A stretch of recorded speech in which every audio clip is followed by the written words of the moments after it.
it's time to get your pet questions answered live. The number to call 608-270-9933. Dr. Carrie Donahue from Full Circle Holistic Vet Care joining us now, along with Poppy. Hi, Carrie. Hello, hi. We should mention that February is Pet Dental Health Month. Yes, it is. This is a big month for all of the animals that might need dental care, and I have to say a lot of them probably do. It's a good time to check in with your vet clinic and see if they're offering any specials on dental cleanings for animals right now, as a lot of places are. But it's a good time to even kind of think about dental health for your pet, because it is so important for your pet's overall health. Absolutely. All right, let's get to the phones, and we'll start with Kay in Fort Atkinson. Hi, Kay. What's your question? Yes, I have a 5-month-old puppy that has a lot of anxiety riding in a crate in the car.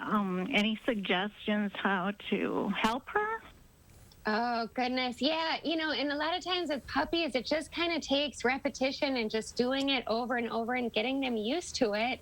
I think a good thing to do is just have a lot of treats on hand, having one of those Kongs that you can fill with peanut butter or something that they like to eat. That can a lot of times help take the anxiety levels down. That might be what I would do, but I think, a lot of times it's something that gets better as they get older. And if you go to fun destinations with the dog, they'll get used to that and say, oh, I want to go in the car, rather than just going to the vet or to take her or something. All right, Trudy in Portage. Hi, Trudy. What's your question? Hi, I have a cat that's 13 years old, and in December she started yowling in the middle of the night. I've only had her for 3 years, and it's quite loud, disturbs my sleep. Do you have any suggestions on how to stop her? And I've had her checked out by the vet. She's okay. Oh, okay. That's good to know, because sometimes certain issues can pop up, like hyperthyroidism is a common thing that makes cats just kind of vocalize a lot more. Another thing that we see, especially in older cats, is cognitive dysfunction. And that's something, that wouldn't show up on a blood test, but sometimes they get a little bit confused, and that's why they start to vocalize. Something, you could try something like CBD oil. Melatonin can sometimes help.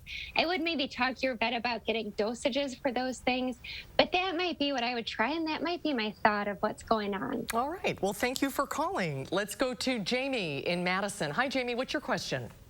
I had a question about I have a 13-week-old Chihuahua, and she's currently 28 ounces.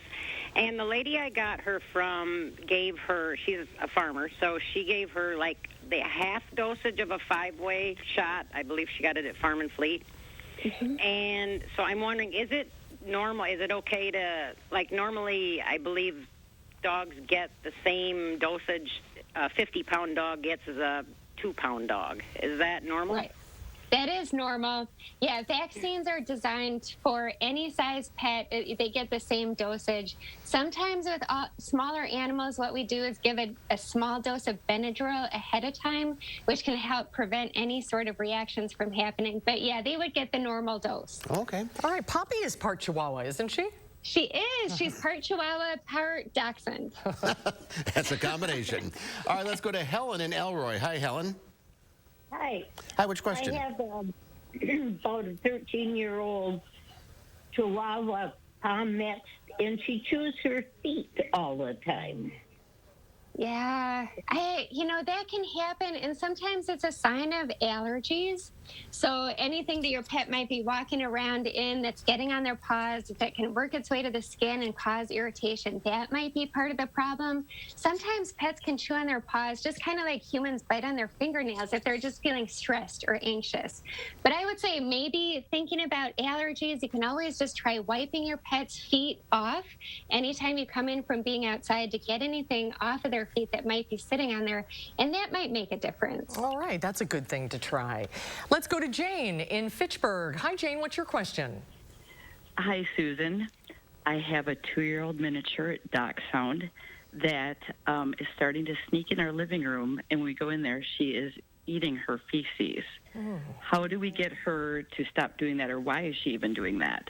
Oh, gosh. gosh, that is the million-dollar question. And, you know, we just don't know why dogs do this sometimes. If they are feeling like they're missing something in their diet and they just have that instinct to eat that, I mean, sometimes that can happen. But I think probably the best thing to do is pick it up as soon as your pet goes. Try to stop the behavior by distracting them if it looks like, you know, she's walking around and looking for something like that to eat. There are also things that you can give to your pet in their food, so when they eat it and it passes through, it makes their feces not taste good to them. One of the products that's out there, it's called Forbid. So you know, that's another thing that you could try just to stop that behavior. Forbid. That's a good thing to. And they want to give you easy way to remember give you a big kiss afterwards. Right. Do we have time for another call? Christy in Madison. Hi. What's your question? Hi. Well, see, I have 2 mini Schnauzers. They're both 11 years old. About a year ago, though, one of them started urinating in my house. Even after we take him for a walk, he just automatically lifts a leg and pees on something. I don't know if he's stressed out, but he also walks around the house and he cries unless I'm sitting down. He gets to sit on my lap. But he does that a lot, is urinate in the house even after a walk, and will cry until I sit down and can have him on my lap to give my head rub. Oh, goodness. And he is neutered? Yeah, he's neutered. Both boys are neutered. Well, and both there's two are dogs. hearts broken. There's 2 males, right? 2 males. But one of them will start to urinate in the house and whimpers all day until I sit down. Yeah, it's hard to say if that is a behavioral issue and that's why that's happening, or if it's some sort of a medical issue. You know, I always think start with the medical issues, ruling those out first. Well, we did that, and they're both healthy. You know, they're both healthy dogs. Yeah, just checking a urine sample, blood sample, all of that to make sure everything is good. Then you kind of start to think, well, maybe this is more of a behavioral thing. And you could talk to your vet about potentially trying some behavioral medications just to help with any anxiety and just kind of lower any stress levels. All right. We're out of time. Thank you all for calling. Susan, take it away. I just swallowed wrong. That's okay. Carrie, thank you so much. Thanks for your calls, everybody. Yes, absolutely. All right, thanks, Carrie. We'll do this again next month. Great to see Thanks, you. Poppy. Bye, Poppy. Stay warm.